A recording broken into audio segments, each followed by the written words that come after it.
Moin, G again. Today we are talking about my drill press.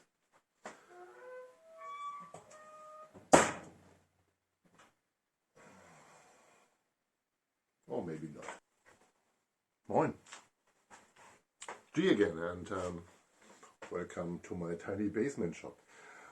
Today we are talking about my drill press. It's a trusty one. It's maybe 2 years old. It's from Parkside. It's affordable. The most tools in here are in the affordable range.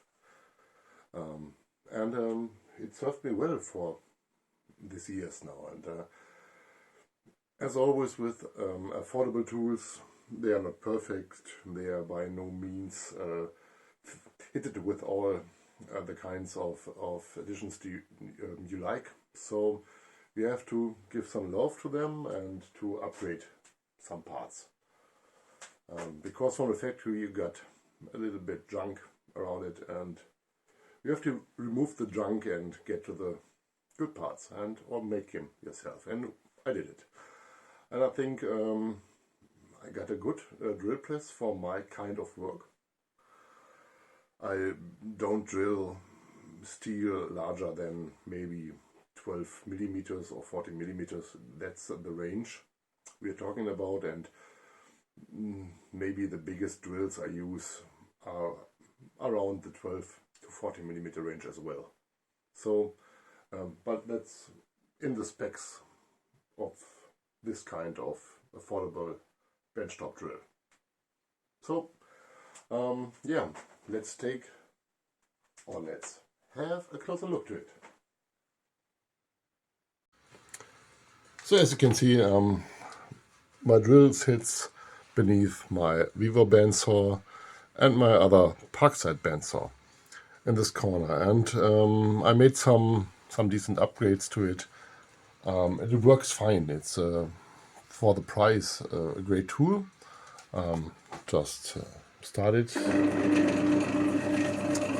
I'm running it at 480 to 500 turns the most of the time. It turns very straight. The major upgrade I did in the first time was to install a rim chuck. It's German quality, and yeah, that's a good chuck. The next upgrade was this wheel. This was an old car wheel. I stripped it of the rubber, and I put some wood on it, some screws. I'll show the details later on. And I turned some adapter on the lathe.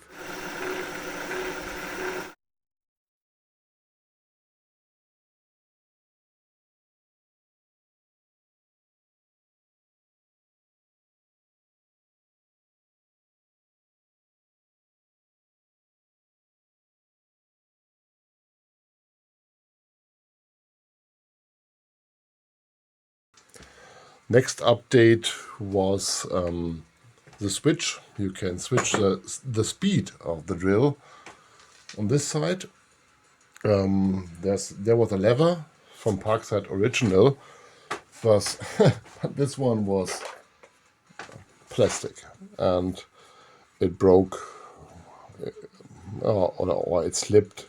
This part broke off and this one slipped in the first 2 weeks, so I got rid of it. Turned another part on the lathe and screwed it in. I'll show you later.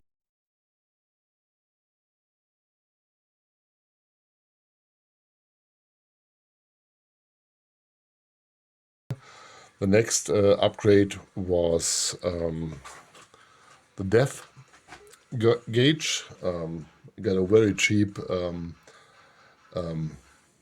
measuring element here, and I bought a ring around the column, and yeah, you can see, maybe you can see, it shows me the right depth of my drilling.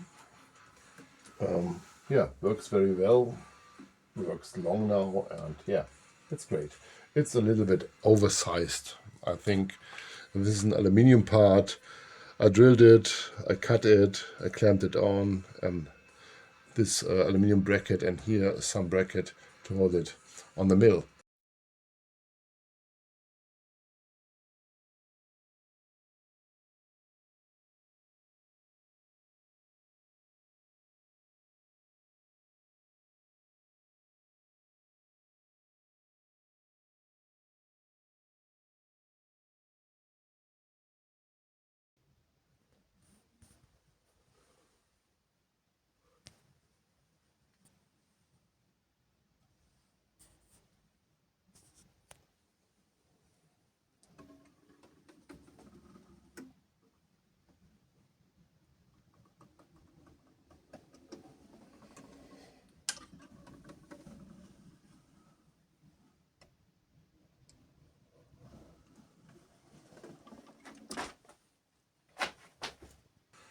Yeah, and here lives my glasses, where you need it. And here are living my ear protection, where you need it. Yeah. The next upgrade was a light. That's just a magnetic light, because the light on the mill is, yeah, flimsy. And the laser, forget about the laser. This is somewhere over the place, and you can't adjust it. Forget about the laser. The light is flimsy, so I attached the magnetic light here. That's very good. I can see my parts. Yeah, this is some gimmick I made. These are the studs for my vise with a magnetic glued on end piece. So if I use a vise, I can always screw it in. For example, if I got my small vise, here I got my lever, or how you call it, pin. Okay. And because here are metal screws in the back, you can put them in and they hold by the magnetic force. No one knows what magnetic force is. I heard last time. Okay. Usually I use a way bigger vise, but for that I put on this plate of wood, coated wood. It's very strong. I put some M8 screws in it to hold other things, so I can attach another vise or whatever I want to attach. The main screws therefore are down in this little bracket I made. I got the tool, and I got the screws by hand, and some shims for the kind of vise I use. And that's stationary here, so I have it in hand. Next big upgrade was the lift. This cheap kind of drill has no column in the back to pull it up or pull it down. You have always to loosen it and lift it or lower it by hand. And that's stupid. It's nerve-wracking. It's not fine. So I came with the idea of a car jack. This model I bought for, I don't know, €5 on Ali. And it's the same principle how this lifting table works. I got a clamp screw in the back. I can clamp the screw on around the column, so it's fastened. I got a guiding rod here to make it be stationary and do not turn. And under this I put on this wheel, and as you can see, it wobbles a little bit, but if you clamp it, it's stationary. So you can put on the table at the desired height. Yeah, and it works fine for 2 years or whatever. Going into the details later on, this is a self-made car jack style. Yeah, and it was easy to build and it was cheap. I try to build all my parts from scrap metal or what's lying around, and not to buy or invest too much money in it, because I haven't no much money. Yeah, and this one was a good idea. I think it works fine for the last years, and yeah, I'll show you.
That was the short overview of some upgrades you can do to one of these drills.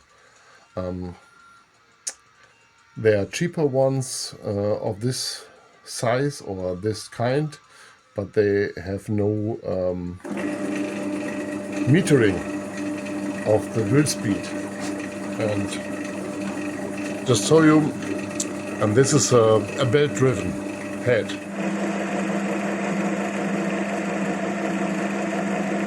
You get a motor and you get a belt with a helmet shaping, and that's what causes the speed. So I can turn my self-built lever and it lowers the speed, or I can put the speed up.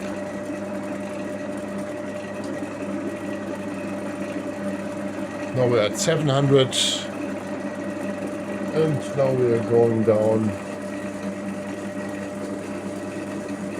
to 500.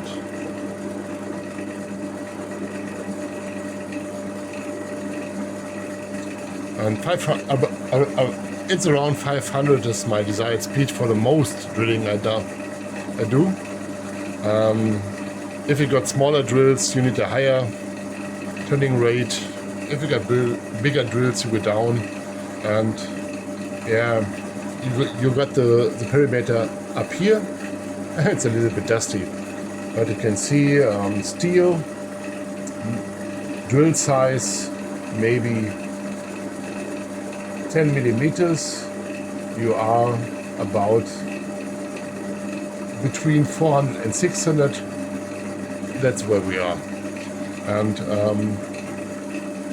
an M10 drill is mostly the biggest size I use.